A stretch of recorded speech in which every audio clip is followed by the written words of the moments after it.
Thank you for joining us. This is Live with Miami's Community News, and I'm Michael Miller. We have a very special guest here, Kaylee Walters from the Wellness Afterschool. So first of all, welcome here, all right? I've known your father for many years, and he's helped us out, and so you come from a really good family, by the way. Congratulations to you and to your family, and for the relationships that exist between our families, and even when we didn't deserve it. He said, yes, you do, all right? And he helped us out with some things. So you started the Wellness Afterschool. Tell us about, number one, what it is and what's its purpose. Well, first off, thank you for having me, and thank you for all the nice things you said about me and my family. So Wellness Afterschool is a company that I started to try to help teens by teaching wellness courses. So when I originally worked as a high school teacher, and as a high school teacher, I saw how much of a need there is for wellness. So I know there's a lot of behavior problems going on nowadays. Anxiety is on the rise, depression's on a rise. Even though we have so much connection with social media and technology, people are lonelier than ever. And I saw this reflected in my own students. And so it reminded me of my own struggles with anxiety and depression when I was that age and body image. And I wanted to help my students, but it was not my place really to help them as a high school science teacher. And so I got the idea, and I spoke to administration at the school, and I started doing like warm-ups where I was teaching very basic coping skills and asking questions to sort of like build self-awareness in my students. And I started realizing how much they really needed this. And from there, I got the idea to like bring wellness courses to students, because, you know, what if you have a student that is they haven't yet developed like a disorder, so they don't really need to go to a therapist, because therapy nowadays is extremely expensive. And so my idea was, what if there's an alternative where you teach coping skills before you even have a problem? So first of all, how did you get into teaching science? What was that road? So I got into teaching science because I spent a lot of time in college. I didn't exactly know what I wanted to do. I felt like whatever I was going to do was going to be something that I create like on my own, but I didn't know what it was yet. And I had taught like tutoring sessions that were kind of like classes when I was in college. I taught calculus and chemistry to like my own peers, and I fell in love with it. I loved helping people, socializing, helping make problems that were really big for people, make them simple, comprehensible, and problems that they can solve. And so I thought I'd try out being a high school teacher. So Kaylee, you went from science, which is one part of your brain, to feeling, which is another part. So tell us about that journey. So it's not mutually exclusive, and so I'm not breaking from science completely, because the course that I've created is fully science-based. So it's like it's based on the research that we have right now in psychology, and I've taken a lot of information from different research studies, different books, and I've used that to fuel this course. So everything that I teach in the course is science-based. It's just a different angle of science. Right. So, and you teach this at your school. Is there a physical location, or you do this online? No, we have a physical location, and all of the courses are going to be in person. I think a lot of the healing happens. Hold on 1 second. Can we put her website up? Thank you. So science, I understand that part of that connection, and when we hear people say science-based, people, you know, they pause and then they take a breath and they move forward on that science end of it. We do know that lots of people are symptomatic, but just a little bit. Mm-hmm. And they may not recognize it as a potential problem, but they need, number one, they need to be identified, and somebody typically needs to help them to say, hey, let's talk. How do you find those people before they are really stricken with anxiety and disorders start kicking in? Okay, so maybe this will end up answering your question. So when people say, for example, that you have a predisposition for anxiety or depression, what they're really saying is it takes less serious bouts of stress in order to develop like the symptoms of that disorder. So like, let's say someone who has a predisposition for depression, let's say it would take them about 5 serious bouts of stress, like, I don't know, breaking up with a partner, losing a job, something like that, where they need 5 of those, and now they're gonna like develop depression. Another person who doesn't have the same predisposition might take them 20 serious bouts of stress, right? And so if you know how to handle like serious bouts of stress, you can avoid having that count as sort of like one of your serious bouts of stress that's going to develop like a full-blown disorder, So, if you have the coping skills. Okay, so from a scientific point, this is what happens when these. Yeah. If it happens like this, it's probably going to result in over here. Exactly. Right. And so by the end of people's lives, about 80% of people will go through at least one major depression in their life. And so it's just about Lucky having, them that it's only one. at least at least one major depression in their life. And so the idea is just to imbue as many teenagers as possible with the right coping skills, so maybe they don't ever have to develop a disorder. So where in the school system, whether it's private or public, would a young person that's sitting in class find out stuff that can be introspective? Gee, that's like me over there. Maybe I got this thing that's going on. Where is that taught? It's not really taught nowadays. I mean, maybe in a psychology course, you might like intro to psychology, you might get some of that. They're trying to incorporate social emotional learning into more courses nowadays, but I was teaching at a private Catholic school, and I didn't really see much social emotional learning in that aspect. There really isn't anything like this nowadays, and this is where my idea came. Like, learn the coping skills before you develop the disorder. We know since COVID, 2019 and 20, people's whole lives changed pretty dramatically. And so we know kids were at home, locked away, not socializing very well. And everybody had their own way of dealing with that. And then somewhere along in there, Michael Phelps, the Olympic title holder of many swimming records, went on TV, and he was doing commercials for mental health. Extraordinary. That somebody would do that. That helped bring that out of the closet and bring it up so there can be real conversations. And so we know now there's mental health days. It's like 20 years ago. No, you don't get it. No. You'll have to lie to us, all right, and tell us that you're not feeling well, you got a cold or something in order for that to happen. And when those two things happen, I need to take off. I need to get my head right. And people started now being more comfortable in talking about it. That certainly, I'm sure, eased a lot of folks to saying it's okay to talk about it.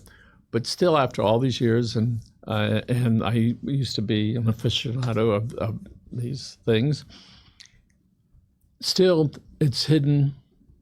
It's Uncle Joe that's got the problem, not me as in the family, but I see that behavior because we modeled that as the type of behavior. So let's say it's a young person and you were working with 14, 15, 16-year-olds. Yeah, exactly. So we know that lots of stuff starts happening, pretty actively at that point. If somebody was being introspective and they were being taught something, what are some of the things they could ask themselves so they could take their own temperature, if you will, say, oh yeah, this and this and this. So what are some things that we should be looking out for ourselves? I mean, what do you mean? Like in terms of like recognizing whether you're having like whether your mental health is doing all right or not? So for instance, if you know if you're going to move, we know that's a stressor. Yeah. We know that if you lost 60 pounds, that's a stressor. No question. That you got a divorce. That's, you have a new job. All right. That you made an F and you told your parents you're going to make an A.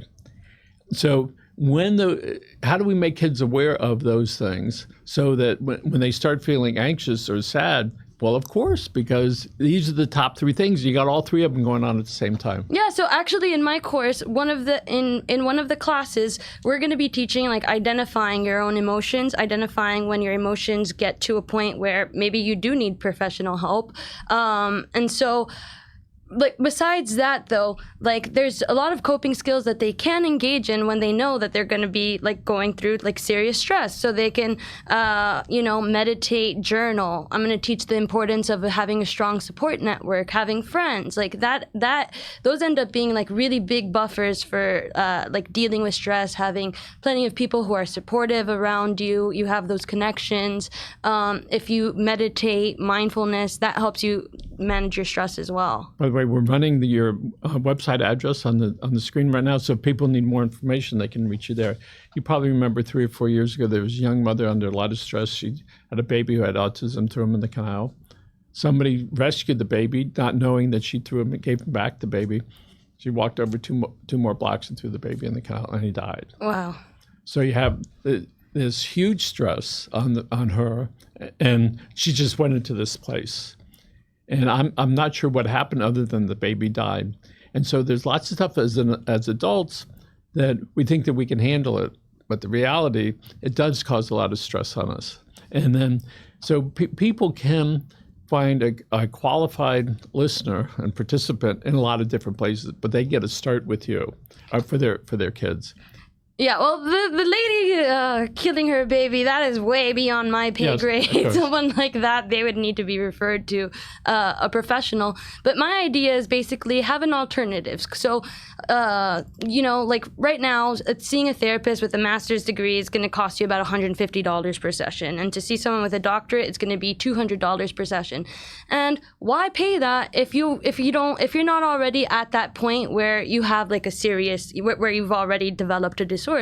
So the idea is just to teach people what's going to make them happy, how to cope with stress. Like the very first class, I'm going to be teaching like research on happiness. Like what is it that happy people do? Is money going to actually make you happy?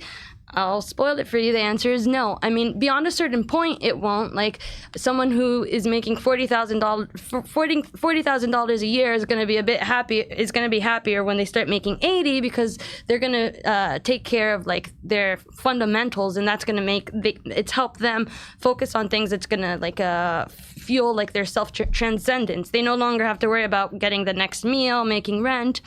And so but beyond a given point, after you start making about $100K a year, research has already shown that you're not going to be much happier. So, and if people know that, then maybe they start chasing things that actually end up making them happier, like having amazing connections in your life. So we know as we get older, there's certain ages where you do a lot of things. Mm-hmm. Your dad and I think, are about the same age. So we look at it differently than when we were 25 and 30 and 40. And certainly as you get a little bit older, you're looking to be more fulfilled. Mm-hmm. And if we can start that a little bit earlier, instead of chasing down the street, what do we have to do to feel fulfilled and to feel giving and to be warm and caring? And so we know that starts when the kids, and actually a little bit younger, so they can grow up in being healthy. So if you were going to talk to a teacher and say, how are your kids doing in class? What might they say, generally speaking, out of their class? Let's say they have 20 in a class, and they have 3, 4, 5 classes. And they would come back to you statistically. What percentage would they say, gee, I think Johnny's got a little issue and Mary's got a thing? This is actually pretty funny because as a teacher, since I saw so many kids, I had about 100. I had about 100 students. It actually becomes like pretty obvious who sort of sticks out when you see like the sheer number of like students. It becomes like, I don't know, within like 2 weeks of teaching, I was able to tell like this one has these behaviors and whatnot, because you could just sort of establish like a norm for what teenage behavior is going to look like. Like teenage behavior, of course, you're going to have some outbursts, like some arguing. That's all normal. Like having a hard time dealing with emotion, that's part of being a teenager. But sometimes it's just like they take it, it's just beyond the norm. Okay, so let's talk about ones that they have all these stressors that are going on. The figures of, them being involved now in an addictive behavior increases a bunch, huh? Oh yeah, I mean, it was really hard to even stop for the for the administration to stop it. But there are kids vaping in the bathroom. Like now, vaping has just gone rampant. There was actually one student I had. I really connected with him because he reminded me a lot of myself as a teenager. He was brilliant. He would get like the highest grades on all of the tests. He was always like engaged in class for the most part. But I knew that he was going to the bathroom to vape because it had gotten out that he had posted the wrong things online. And then towards the end of the year, his grades started to like deteriorate because of his mental health, not because he was incapable, but I could tell that he was like and struggling. there is an absolute pattern. Say this is how it starts, and we look down the road. Nearby, there's a 12-step program, and I'm acutely aware of it. And I see, lunchtime it's filled, 5 o'clock it's filled, 7 o'clock it's filled, 9 o'clock it's filled. So and if we were to go back and look at that, I'll bet you'd see a lot of that behavior that led to more than just experimenting with that. Yeah, I actually read a statistic recently from this book called Permission to Feel, and about 8% of, I think, adolescents aged between like 13 to 16, 8% are already addicted to something. And then 25%, I'm talking about drug addiction, 25% of adolescents up to the age of 25, up to the age of 25. So we already have 25% of adolescents struggling with addiction. And why do most people engage with addiction, end up having addictions? Because they don't know how to process their emotions and what's going on inside. When I was in school, I decided after I was stoned, every time I would go to a certain class, and one of the girls in the class said to me, "Are you stoned?" I said, "Actually, this is the first time that I haven't been." And when I said that about myself, I went, "Oh my God," right? So this whole world out there was interpreting me one way. And then I stopped. It was a struggle. It was just pot, but it was still a struggle because so many things are connected to that. You have your associates there, you have the feelings that you get there, you have what you were hiding there. And then we see that in the workplace, we see that in the marketplace, we see it when one night this 12-step program has 75 to 100 people you and I know one way or the other, or it's only one step away, and we see that, and that affects the whole family. Oh yeah. And so how do you get the parents to say, "Hey, I want my daughter to go to your class"? How does that happen? I think what could really help, I've tried to make my website sort of tailored to teens in the sense that the aesthetic is tailored to them, so that it looks like it's colorful, it looks kind of fun, it's engaging. And I think like a really big selling point is that you don't have to have a problem to take this course, because I feel like a lot of teenagers are reluctant to getting help and going to therapy and stuff like that, because they don't want to admit they have a problem. They don't want to feel like there's something wrong with them. And so this is a course where you can learn the coping skills. And I think teenagers are also really interested. They tend to be very interested in learning about themselves and their emotions. Like, they're less interested in the actual science, but they are really interested when you start talking to them about like making friends and whatnot, because that's where their developmental periods at. Like, they want to know about themselves and their feelings, and I think they really enjoy learning about themselves. And also, I'm going to make the class as interactive and engaging as I possibly can, because I want it to be a fun, safe environment. And when is that your class? When is it going to start? September 16th is the first course that I'll be running. Okay. It'll start that day. And on the website, they can find out where it's going to be? Yes, it's in Miami Springs, 237 Westward Drive. Mm-hmm. In person, yeah. Good. And people can contact you, and they can call you, and they can see all the things that you're working on. Yeah, it's all on my website. They can call me. In the next couple of weeks, I'm trying to resolve the online payment. They'll be able to register for the course through the website. If not, in the meantime, they can call me, text message me. All of the information's on my website. So often, each of us have our people that we really care about because they cared a lot about, and they cared a lot about us, and sometimes they're mentors. Do you have somebody in mind that really made a huge impact on your life? Yeah, she was actually my Hold on. Yeah. So what I want you to do is look at this camera right over here. All right, there we go. Whether they're here or they're gone, once you talk to them, right there. Well, basically, she was my mom's secretary for about like 20 years, and she was also she's also my aunt's best friend, and she served as a mentor for me when I was in high school. She would often, What's her name? Her name's Madeleine Torres. She is incredible. She helped me learn how to like deal with my emotions, because it's really hard hearing it from your parents. And so she would tell me, and she kept me safe in that like perilous time. And I hope to one day be that for someone else and help them. You're still passionate about it. Congratulations. Yes. Thank you. And it's nice that somebody can have that impact on you. And I hope that you have that impact on other people. I really hope so too. Okay, and you did great. Number one, number two, just by virtue of what you're doing shows what's inside. Oh, thank you. So, Kaylee Walters, thank you very much for being here. Terrific job. Thank you for having me. Thank you for that. And let's see, Gerald, thank you very much for producing the show. And again, folks, take care of yourselves and your family. Bye now.